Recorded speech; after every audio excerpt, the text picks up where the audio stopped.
Bonjour Renaud. Bonjour Lix. Quoique peut-être que vous faites un peu de bébé ou ça et là. Hein. Peut-être de l'infopop. De l'infopop? Oui. D'accord.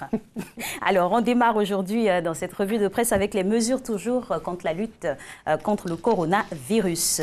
Bonjour à tous. Isolement du Grand Abidjan, fermeture des bars, des boîtes de nuit et des frontières. Tout est maintenu jusqu'au 14 juin. C'est la décision phare arrêtée lors du Conseil national de sécurité d'hier, rencontre présidée par le chef de l'État Alassane Ouattara. Plus de précisions dans Fraternité Matin. Et Soir Info décrypte également le communiqué final de la réunion du Conseil national de sécurité. En effet, selon le confrère, cette note selon le confrère laisse penser que les mesures ont été pour le moins allégées. Il en veut pour preuve la mesure de distanciation d'1 mètre et celle du plafonnement du nombre de personnes à 200 pour les événements et cérémonies qui n'y ont pas été évoqués. Pour Soir Info, un éclairage doit être fait pour permettre aux populations de mieux appréhender la situation. Crise du coronavirus dans notre pays. Le directeur général de la Caisse nationale de prévoyance sociale a fait des propositions pour la relance de l'économie. Tout à fait. Et parmi les pistes de solutions qu'il évoque, Charles Kouassi plaide pour l'instauration d'une assurance chômage pour soulager l'État en cas de crise comme celle que nous vivons en ce moment. Le premier responsable de la CNPS, selon l'intelligent d'Abidjan, a fait cette proposition hier au cours d'un webinaire organisé par le Conseil international des managers africains. Et Monsieur le Premier ministre Amadou Gon Coulibaly en roue libre vers le palais.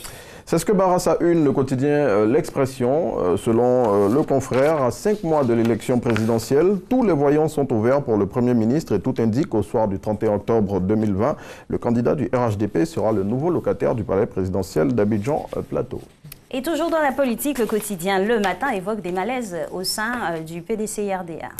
Guy Kahué poignarde JJ Madi dans le dos, c'est ce que lance à sa une le matin à ce sujet. Selon le confrère, le secrétaire exécutif en chef du PDCI, qui est par ailleurs président des députés de son parti à l'Assemblée nationale, a procédé récemment à des nominations sans en informer son groupe parlementaire. Cette situation, à en croire le confrère, a créé l'agacement et la colère de certains députés de son bord, au nombre desquels figure notamment Alphonse JJ Madi, député de Saïwa et ex-secrétaire général du PDCI.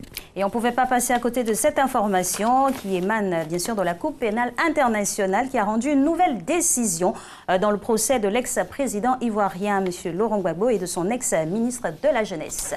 La CPI a levé certaines restrictions imposées aux 2 ex-détenus depuis leur sortie de la prison de La Haye il y a plus d'1 an.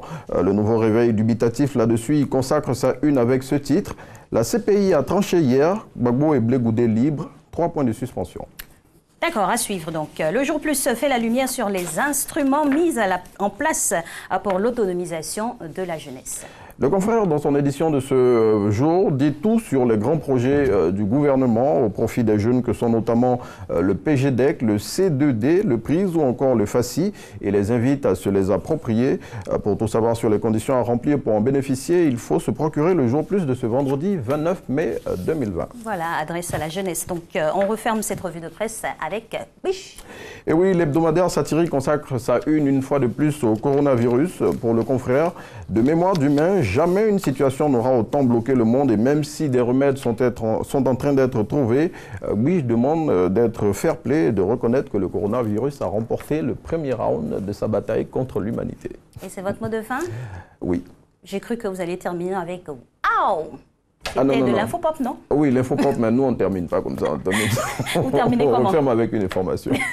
Ben, il faut vous mettre un peu avec des sonorités. Hein. Bon, le solfège, ça pourrait vous aller. Waouh. Voilà. Peut-être la guitare, pourquoi pas. Ben, c'est votre